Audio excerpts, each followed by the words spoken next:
Sunny felt something waking up inside of him. With a startled cry, he clutched his chest and stared into the darkness, trying to understand what was happening. The feeling was not painful or unpleasant, yet it was like nothing he had ever experienced. It was as though his soul was being shaken awake, infused with strange new energy. However, that energy did not come from some outside source. Rather, it was coming from within, as though it had always been there, sleeping. The energy filled every fiber of his being. Sunny felt his emotions becoming clearer and sharper. Then, his body began to change too. He felt as though a miniature star was burning in the center of his chest. Waves of heat were radiating from it, slowly reaching his stomach and shoulders, then his arms and legs, then his hands and feet. Under the heat, his bones, muscles, organs, and blood vessels were being rebuilt and revitalized. He felt his muscles burn and tingle as they grew. His lungs took a deep, sharp breath of air. His eyesight sharpened. Sunny felt like he was being reborn. He was becoming stronger, faster, healthier. It was euphoric. With each second, his transformation was becoming more profound. New confidence settled in Sunny's heart. He was not a weak, frail street kid anymore. He was not as vulnerable against anyone who would wish to bully him as he was in the past.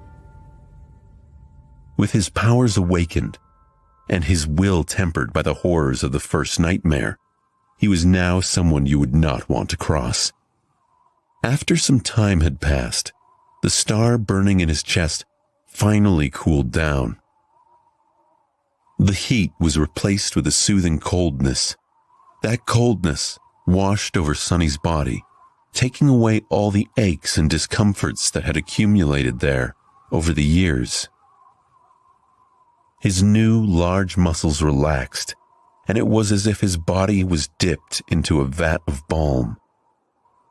The wave of relaxation moved up, reaching his brain, and finally, his eyes.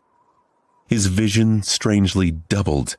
He could still see the void populated by an endless pattern of stars, but he could also see something different. A silent, calm, dark sea, illuminated by a lonely black sun. From his previous knowledge, Sunny knew that this was his so-called Sea of Soul, but he also knew that it was supposed to look quite different. For starters, it was supposed to be much more lively. The star above Sunny was a visual representation of his soul core. The soul core was a manifestation of a dreamer's soul, and it held a special energy called soul essence. Individuals had their own natural soul essence, but a soul core could also trap and absorb soul essence they accumulate during a nightmare. Based on all he'd ever heard, Sunny expected his soul core to be burning bright, filling the soul sea with a warm, blinding light. However, Sunny's soul was dark and lightless. Sunny frowned. That's strange. He took a look at the black sun. At a closer examination, the orb wasn't dark at all. Quite the opposite. It was transparent. It's just that with no other major source of light around, the star appeared to be as dark as its surroundings. Also, no one was supposed to be here except for him. It was his soul, after all. But Sunny had a nagging feeling that somewhere, just beyond the periphery of his vision, hidden in the darkness, shapeless forms were constantly moving. No matter how he turned his head, he couldn't catch a clear glimpse of them, and yet the feeling would not go away. Sunny wasn't sure if he was paranoid, imagining these intruders, but regardless of the validity of his suspicions, he wasn't getting anywhere focusing on them. Part of him hoped he'd forget all about that nagging feeling if he forced himself to move on. Sunny turned back to the black sun and finally spotted two spheres of light orbiting around it, as though caught in the soul core's gravity well.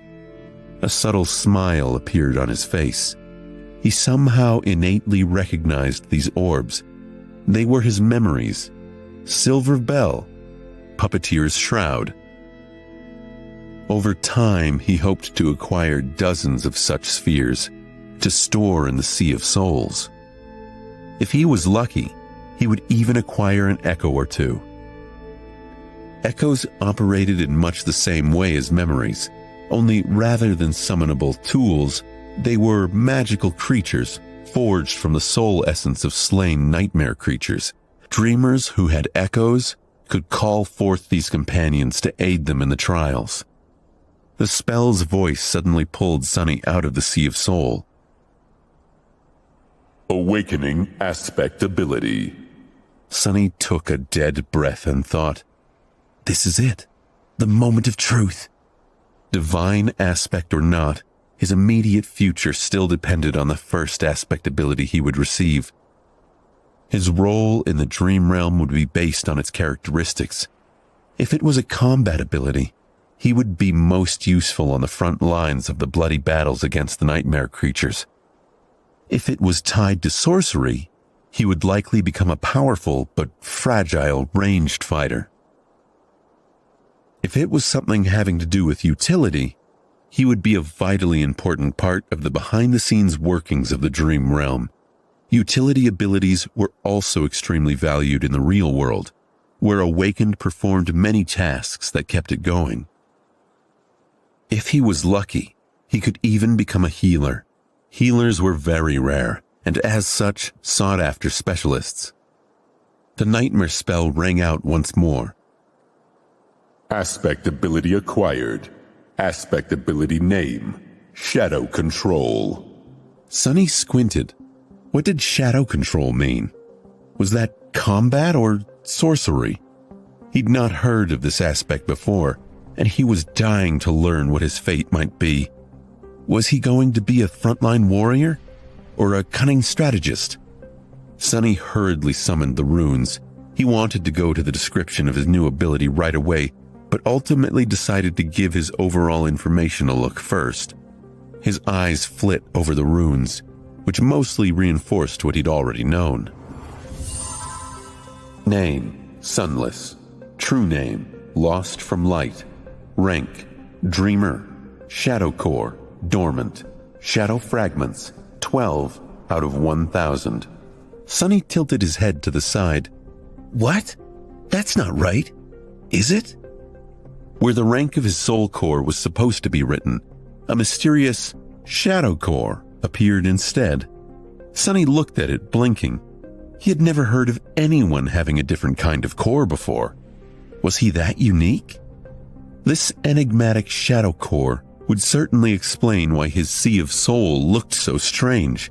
And also, he moved his eyes down, noticing the Shadow Fragments counter. Usually, there was supposed to be an indicator of the number of soul shards consumed. However, it was nowhere to be seen. Soul shards were the pieces of broken soul cores that could be collected. Sunny's best guess was that shadow fragments were the equivalent of this with respect to his mysterious shadow core. Sunny shook his head. Do I actually have a completely different progression path than all the Awakened? The idea was as exciting as it was frightening. Not having to fight for resources with anybody else was an incredible advantage. Most of the human society in the dream realm was built around the acquisition of soul shards. If he had no need to gather them to evolve, not only would he be able to become more powerful with incredible speed, he would also be completely self-sufficient. On the other hand, he had no idea how to acquire these shadow fragments. However, he had gotten 12 of them somehow already. So whatever it was that he had to do, he had already done it in the first nightmare. He figured if he retraced his steps closely, he could learn the answer. Sunny's resolve hardened. I'll have to explore this carefully. Satisfied with this decision, Sunny went back to reading the rest of his profile. Memories, Silver Bell and Puppeteer's Shroud. Echoes, none. Attributes, Fated, Mark of Divinity, and Child of Shadows. Aspect, Shadow Slave. Aspect rank, Divine. Aspect abilities, Shadow Control. Sonny held his breath in anticipation. He remembered the way the shadow tendrils in the temple rose up and attacked the Mountain King. They had incredible strength and were able to rip the massive monster limb from limb. Sonny hoped that his shadow control ability would grant him that skill. He read the aspect ability description. Your shadow is more independent than most. It is an invaluable helper. He cocked his head to the side, disappointed. What is that supposed to mean? Before he could mull that question too long, the nightmare spell spoke up. All power has a price. You have received a flaw. Sonny scoffed. Oh, come on! Like the risk of being enslaved isn't enough of a drawback already. A new set of runes appeared on his profile. Sonny read the runes, and his eyes widened in horror. Oh no! No, no, no, no! Wait, that's not the end. You've just had a free taste. Now get the full story on the Pocket FM app, link in description. Check out our next video and playlist, and don't forget to like, share, and subscribe.